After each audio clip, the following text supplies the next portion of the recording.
Saúdo aos amados irmãos com a paz do Senhor Jesus. Louvamos ao nosso bom, eterno e soberano Deus por esta oportunidade que Ele nos dá de vir à sua casa, de estarmos aqui cultuando ao seu nome através deste culto ao vivo, com uma live com um número reduzido de irmãos, apenas os irmãos que estão ministrando louvor, adoração ao Senhor nosso Deus. Aqui louvamos a Deus pelas vidas dos nossos secretários de missões, presbítero Neto Tomás, presbítero Adeci Coelho, juntamente com as suas respectivas esposas que estão aqui e filhos também. E o nosso co-pastor Raimundo Félix, que também está conosco nesta noite, juntamente com a sua esposa, e ali no som do nosso músico de hoje, nosso auxiliar, servo de Deus, Hugo Marcos, Que Deus abençoe, continue abençoando a cada um dos nossos amados e queridos irmãos, enquanto estivermos neste período de restrição, quando a questão dos cultos, estaremos fazendo assim o trabalho de forma online, ao vivo, para cultuar ao Senhor de acordo com as normas que são estabelecidas e obedecendo, portanto, estas diretrizes, para que em tudo, até mesmo na nossa submissão, na nossa obediência, o nome do Senhor seja glorificado. Queremos abraçar a cada um dos irmãos que estão nos assistindo aí na sua casa, os nossos queridos irmãos, membros congregados e obreiros da Assembleia de Deus em Paulista, que estão no seu lar, na sua casa, na sua residência, nos assistindo neste momento. Que Deus continue fortalecendo a fé dos nossos amados e queridos irmãos. Continuemos orando pela saúde da nossa cidade, do nosso estado, da nossa nação e em todo o mundo, aonde esta pandemia tem atingido. Precisamos orar para que o Senhor faça milagres e maravilhas, proteja o seu povo, dê saúde àqueles que estão doentes. A Assembleia de Deus em Paulista, juntamente com toda a nossa Comead CGPB, que está espalhado em todo o estado da Paraíba, estamos em um clamor, orando, intercedendo pela vida do nosso pastor presidente, pastor Daniel Nunes da Silva, que continua precisando muito das nossas orações. Nós cremos, estamos crendo no milagre da parte do Senhor nosso Deus. A oração de um justo pode muito em seus efeitos, é o que diz a palavra do Senhor, e assim nós estamos crendo. Glória a Deus. Eu quero convidar os amados irmãos a abrirem as suas Bíblias no Evangelho segundo escreveu o apóstolo João, o apóstolo do amor, capítulo 4, João capítulo 4, versículo de número 35. Louvado seja o nome bendito do Senhor Jesus. Vejamos o que diz a palavra do Senhor. Não dizeis vós que ainda há 4 meses até que venha a ceifa? Eis que eu vos digo: levantai os vossos olhos e vede as terras, que já estão brancas para a ceifa.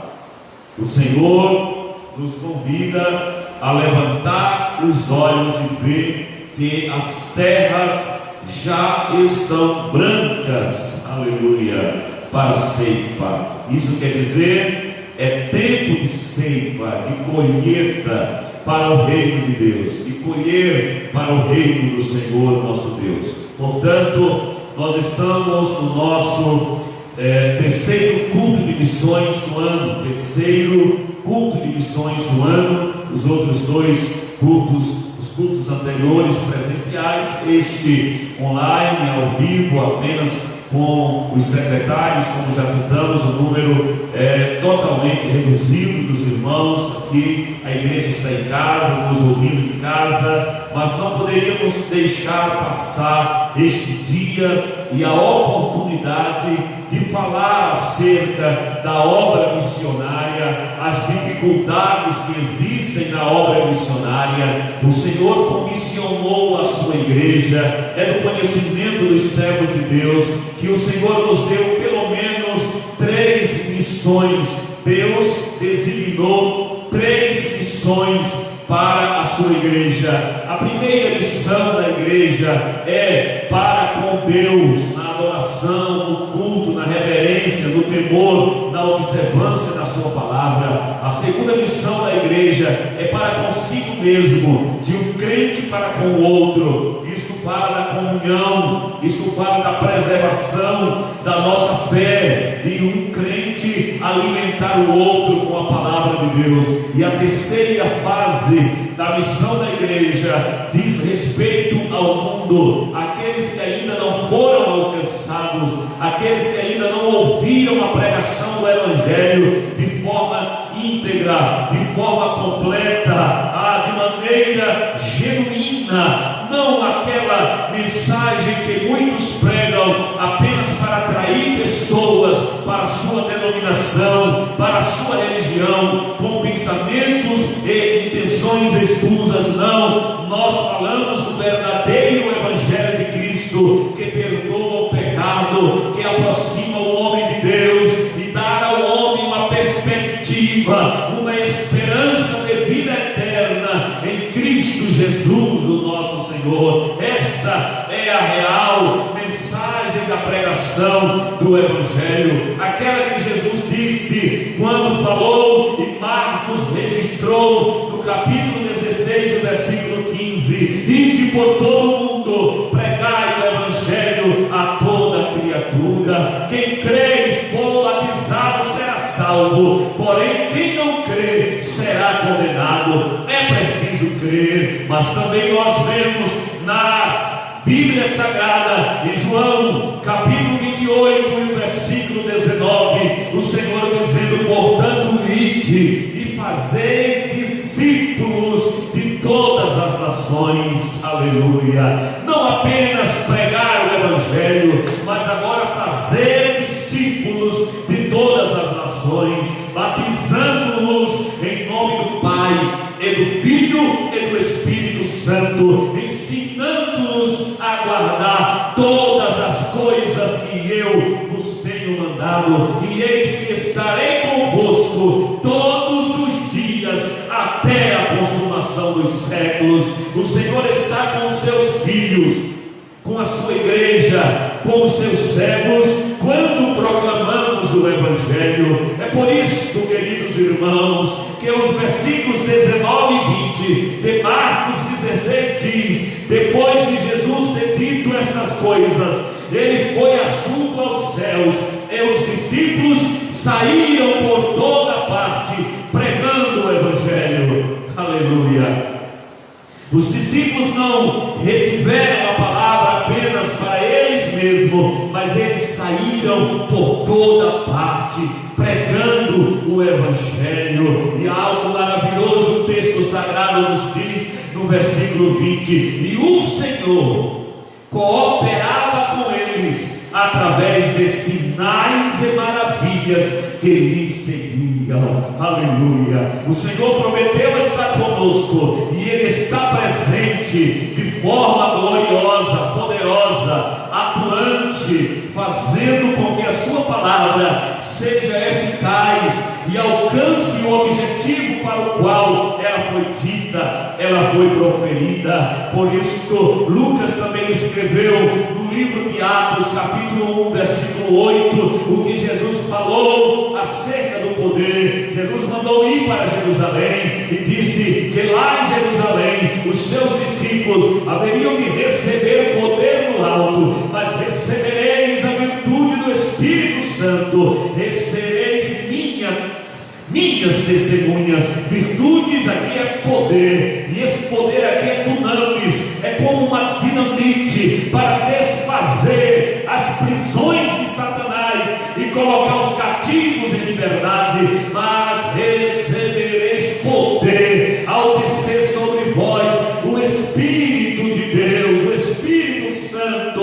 Deus, e sereis minhas testemunhas, tanto em Jerusalém, como em toda a Judéia e Samaria, aleluia, e até os confins da terra. Nós vemos nesse texto aqui a promessa do poder de Deus sobre a vida daqueles que proclamam o Evangelho, e nós vemos também que o Evangelho, ele deve ser pregado de forma simultânea. Não devemos primeiro pregar aqui para depois pregar ali. Não, precisamos enviar missionários para outros países, para outras localidades, e fazer de forma simultânea, pregar aqui e outros pregam lá, e a obra do Senhor vai crescendo. Vemos isso na expressão, tanto em Jerusalém, como em toda a Judéia e Samaria, e até os confins da terra. Porém, queridos irmãos, a palavra que eu quero deixar para os servos do Senhor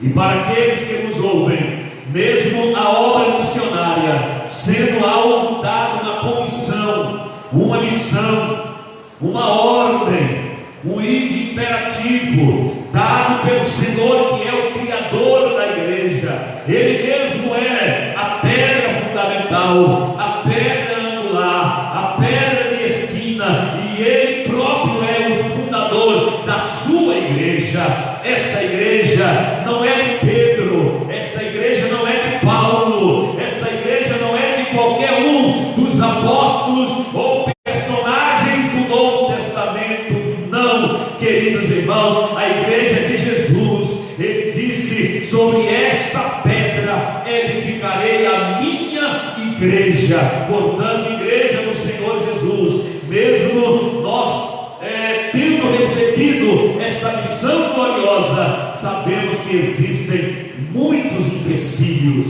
muitas dificuldades, muitos que se levantam contra a obra de Deus, contra o anúncio, contra a proclamação do reino do Senhor. Quando Jesus disse que a seara era grande, mas os trabalhadores eram poucos, certamente ele estava referindo-se à grande dificuldade que temos de conseguir, de alcançar, de envolver obreiros, homens, mulheres e pessoas na sua obra, que sejam obreiros estes, trabalhadores estes, que sejam realmente dispostos, que estejam dispostos a fazer a obra do Mestre pelas motivações corretas. Escute bem o que eu estou dizendo: pelas motivações corretas. Quais seriam ou quais são estas motivações corretas? De salvar vidas que caminham a passos largos para a morte, para que se convertam, se arrependam e cheguem a ter o conhecimento de Deus e recebam a paz e a salvação que só o Senhor Jesus tem para nos dar. Quais são estes impedimentos ou empecilhos que nós encontramos quando falamos da obra missionária? A palavra do Senhor nos diz que a seara é grande e continua sendo grande. Hoje a seara ainda é maior, o desafio ainda é maior do que era nos dias de Jesus. O número de discípulos de Jesus aumentou, sem dúvida. Temos mais seguidores de Cristo, servos de Cristo, membros da igreja de Cristo, do que havia na era primitiva. Porém, o número da população mundial aumentou de maneira grandiosa. Naquela época, o número da população mundial era muito reduzido. Não tinha esses 7 bilhões de pessoas espalhados em todos os continentes, em locais mais distantes, vivendo em locais mais diversos possível, de cultura, de língua, de dialetos, que dificulta a propagação do Evangelho. A dificuldade é tão grande que hoje muitos estudiosos dizem que temos mais de 7.000 línguas e dialetos, dos quais a Bíblia só foi traduzido para um pouco mais de 2.000 línguas e dialetos. Imaginemos, queridos irmãos, como a seara é grande e o quanto nós ainda temos para conquistar. E quando a palavra diz que a seara é grande, grande e os obreiros são poucos, continua sendo uma sentença verdadeira. Mateus capítulo 9 e o versículo 37 ainda continua dizendo a mesma coisa, mas os trabalhadores são poucos. Continua sendo pouco aqueles que querem se envolver na obra missionária, na pregação do Evangelho. Continua sendo pouco. Se lermos no livro de Ezequiel, capítulo 22, versículo 30, o texto ainda nos diz: e busquei entre eles um homem que pudesse estar na brecha.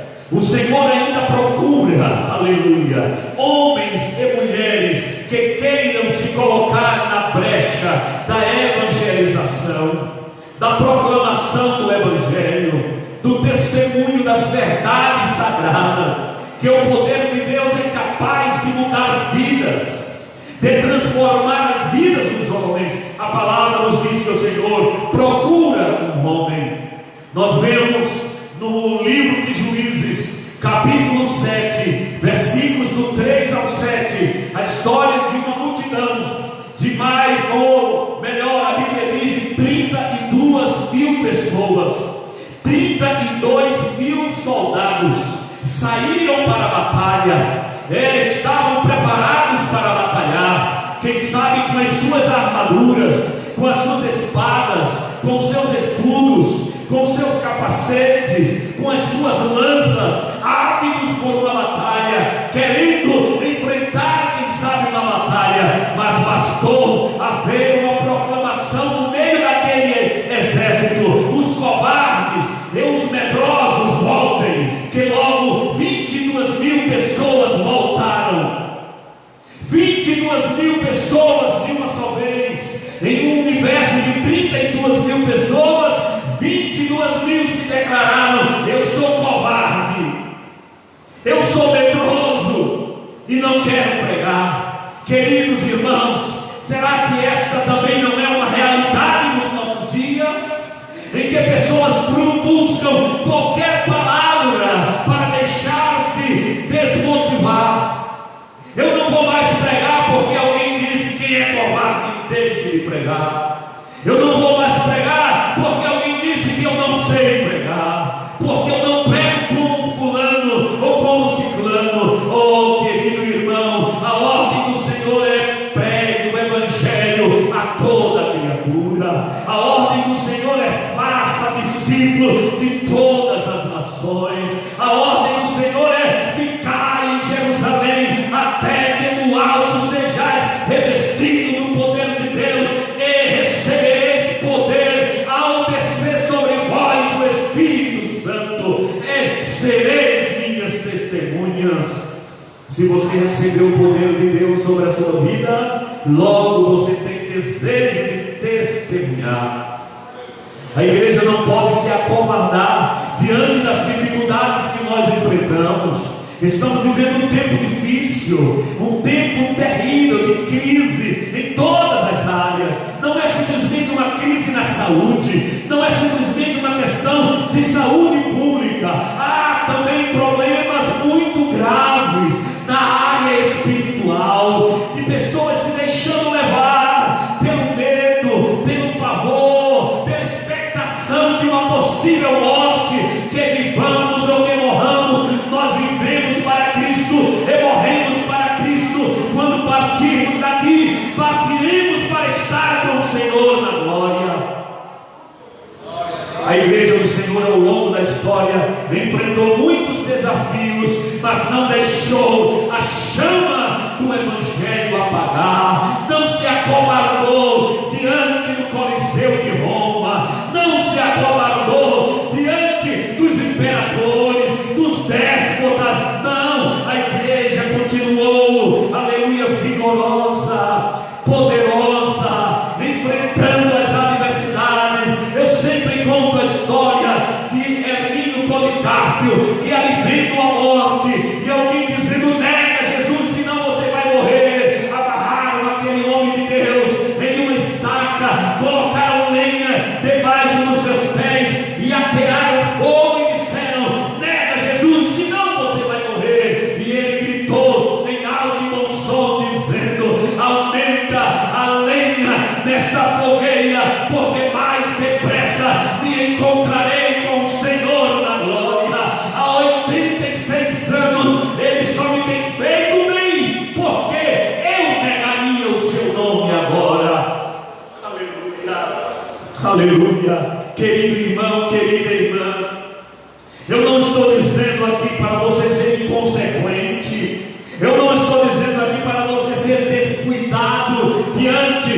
situação desta pandemia que nós estamos vivendo. Não é isso que eu estou dizendo, mas eu estou dizendo que você pode falar de Jesus na sua casa, você pode falar de Jesus por telefone, você pode falar de Jesus pelo WhatsApp, você pode falar de Jesus aqui por este canal que nós estamos usando, pelo Facebook, pelo YouTube. Você pode criar um meio, uma maneira de dizer para este mundo que está desesperado, depressivo, sem esperança, sem força, sem paz, sem Jesus e sem salvação. A igreja pode dizer: Jesus salva. No meio da adversidade, Jesus salva. No meio da adversidade, Jesus cura. A igreja não pode se acovardar. Aleluia. Entra no teu quarto, a fé está pouca. Querido irmão, a fé está diminuindo. Você sente um esfriamento na tua vida espiritual. Jesus falou que você pode fazer. Você não pode ir ao templo? Não. Você não pode ir ao culto público? Não pode. Mas você pode entrar no teu quarto, diz a Bíblia. Entra no teu quarto, fecha a porta, fala com teu pai, que ouve em secreto, e ele te responderá. Deus quer visitar crente no lar, na casa, aleluia, onde você estiver. Fale com Deus e ele vai se revelar para você. Se você pode receber esta palavra, glorifique o nome do Senhor. Deus não nos chamou para nos acovardarmos diante das situações e adversidades. Deus nos chamou para batalhar por esta fé que uma vez nos foi dada. Aleluia. O Senhor continua dizendo em sua palavra, em Isaías capítulo 6, versículo 8: a quem enviarei? Quem há de ir por nós? Aleluia. Quem há de ir por nós? Deus ainda procura homens que queiram pregar a sua palavra. Queridos irmãos, a segunda necessidade que nós podemos ver aqui, e quero citar aos amados irmãos, é a necessidade financeira de mantenedores da obra, de homens e mulheres que estejam dispostos a financiar a obra missionária. Nós já vimos a história de uma irmã que ela não tinha o poder da oratória, ela não tinha o dom da oratória, ela não tinha condições de ir a países estrangeiros, às chamadas missões forâneas, não. Ela não tinha condições de ir a outro continente, porque ela era uma mãe de família, ela tinha filhos para cuidar, e a história diz que aquela mulher, ela colocou um propósito no seu coração, dizendo: Senhor, eu tenho meus filhos para cuidar, eu não posso ir, mas eu vou manter um missionário para levar a tua palavra às nações estrangeiras. E lavando roupa, ela pegava roupa para lavar, e lavando roupa, ela sustentava o missionário para pregar a palavra. Não era uma mulher rica, não era uma mulher de posses, mas era alguém que colocou no desejo, o coração, de ser mantenedora da obra missionária. E Deus honra estes propósitos. Glória seja dada ao nome do Senhor Jesus Cristo. Na primeira epístola de Paulo aos Coríntios, capítulo de número 9, versículos 13 e 14, fala que aqueles que pregam o Evangelho, aos que anunciam o Evangelho, vivam do Evangelho. Aqueles que foram chamados, os obreiros, os missionários, que foram chamados para viver de forma integral para a obra, para o Evangelho. A Bíblia diz que vivam do Evangelho, sejam mantidos por ele. É bíblico isso. Nós conhecemos muito bem o texto de Malaquias, capítulo 3, versículos do 8 até o versículo de número 11. É conhecido da igreja, quando o Senhor começa um diálogo com a nação de Israel, perguntando: roubará o homem a Deus? Todavia vós me roubais, e ainda dizeis: em que nós te roubamos? E o Senhor responde: nos dízimos e nas ofertas alçadas. E aí ele fala no versículo 10: trazei todos os dízimos à casa do tesouro, para que haja mantimento na minha casa. Depois fazei prova de mim, diz o Senhor dos exércitos, se eu não vos abrir as janelas do céu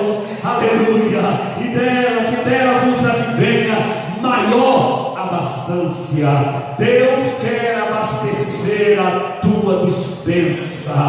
Aleluia. Deus quer abastecer a tua vida com bens, porém tenha propósitos de investir no reino do Senhor nosso Deus.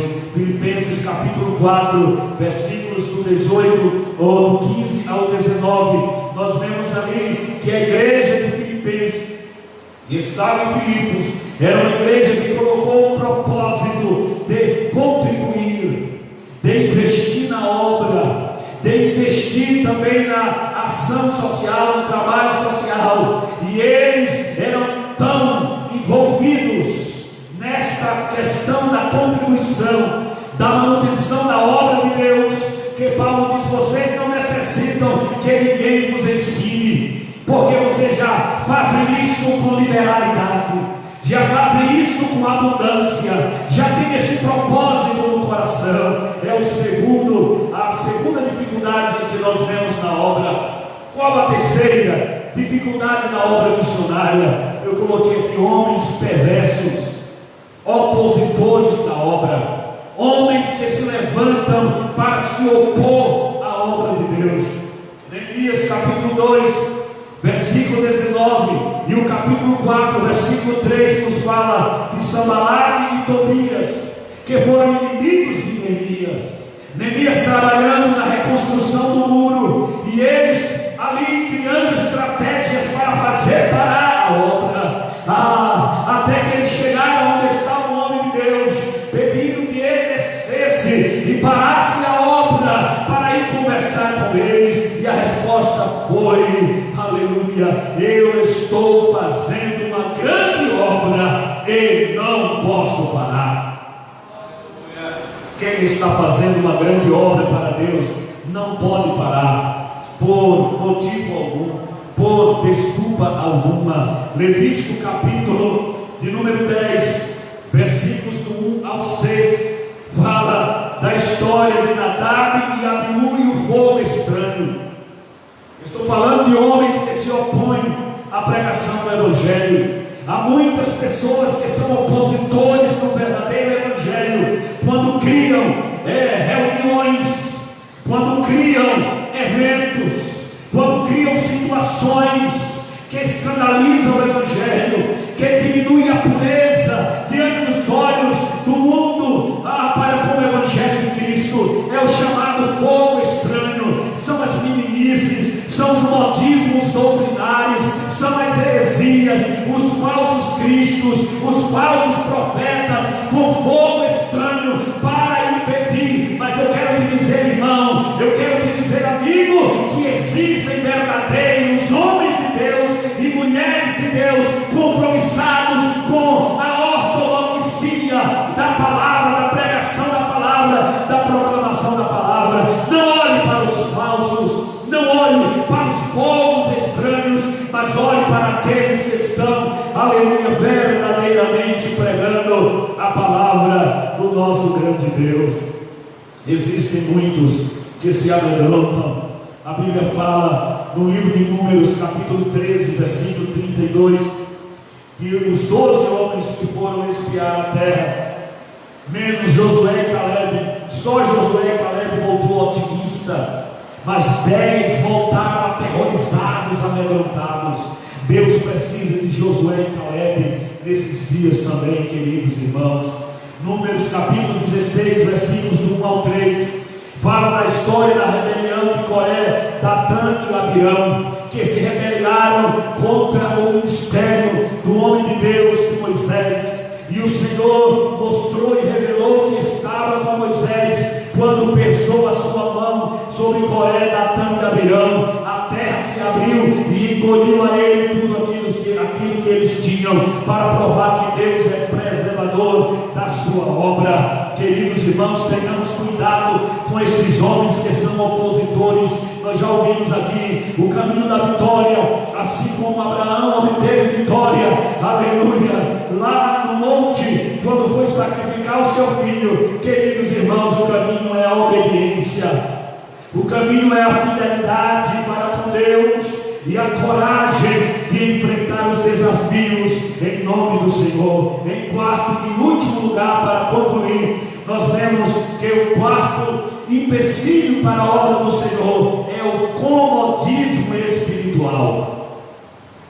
É mais fácil ficar em casa, é mais fácil ficar indiferente para com a obra. A palavra do Senhor nos fala em Juízes capítulo 17, versículos do 7 ao 13, a história de um levita que saiu da casa de Deus, que saiu de Jerusalém, a cidade de Deus, e foi para a casa de Mica, aonde havia um ídolo, e ele deixou de oficiar, de trabalhar, de oferecer cultos ao Deus verdadeiro, para oferecer culto ao Deus de Mica, que era um ídolo que ele próprio havia feito, ele próprio havia criado. E quando alguém passou por ali e perguntou para aquele levita, porque conhecia a sua voz, vemos que era alguém que era conhecido, ele estava lá dentro, e quem estava lá fora escutou aquela voz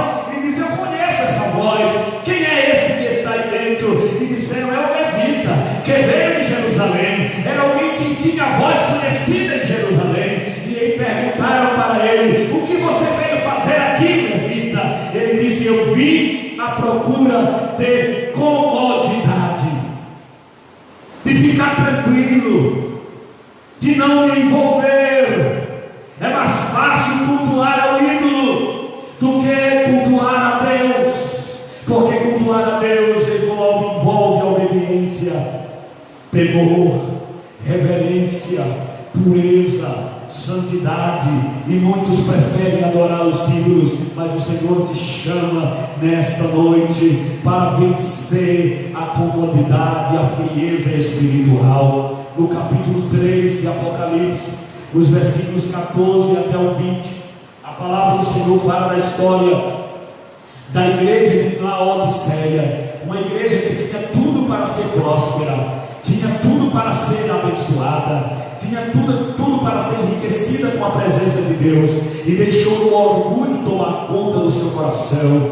e deixou a frieza envolver os seus membros, de tal forma que se orgulhavam dizendo: rico sou, estou enriquecido, e de nada tenho falta. E o Senhor diz: e não sabeis que és miserável, desgraçado, pobre, cego e nu. Era a condição daquele povo. Porém, o que eu acho glorioso na Bíblia Sagrada é que para todas estas dificuldades Deus tem solução. Aleluia. A seara é grande, mas o Senhor pode contar comigo, pode contar com você também, querido irmão. O Senhor pode contar com você também. Há dificuldade de mantenedores, sim, mas o Senhor pode contar comigo e com você também. Eis-me aqui. O Senhor procurava alguém para estar na brecha. Lá no livro de Atos, a palavra do Senhor nos diz: eles: achei a Davi, homem segundo o meu coração. Aleluia. Deus pode dizer: achei Jonas. Deus pode dizer, aí coloca o seu nome nesse negócio. Deus pode dizer o seu nome, dizer: eu achei o João, a Maria, eu achei a este ou aquela que vai fazer o meu propósito. Seja um dos quais Deus pode contar. Vemos homens opositores, enquanto existem aqueles que se opõem à obra, existem os defensores do Evangelho de Cristo. Aleluia. Que são preparados na palavra para defender com mansidão a fé que uma vez lhe foi dada. Se há frieza espiritual, também há crentes aquecidos pela presença do Senhor. Aleluia. Para estar sempre aquecido pela presença do Senhor, precisamos fazer, aleluia, o que a palavra nos diz em Levítico 6,13, quando a Bíblia Sagrada nos manda remover a cinza, e nos diz que o fogo arderá continuamente sobre o altar e não se apagará. Ainda tem fogo de Deus aí, querido irmão? Ainda tem fogo santo do Senhor na tua vida? Ainda tem a chama gloriosa que arde no teu coração, aleluia, por desejo de pregar a palavra, o Evangelho de Cristo? Se tem, aproveita a oportunidade para testemunhar de Jesus para alguém. Aleluia. faça isso em nome do Senhor Jesus. Fiquemos com esta palavra. Certamente Deus tem solução para todos os problemas. A seara é grande, os trabalhadores são poucos. Deus conta com você. Você pode dizer amém? Glória a Deus.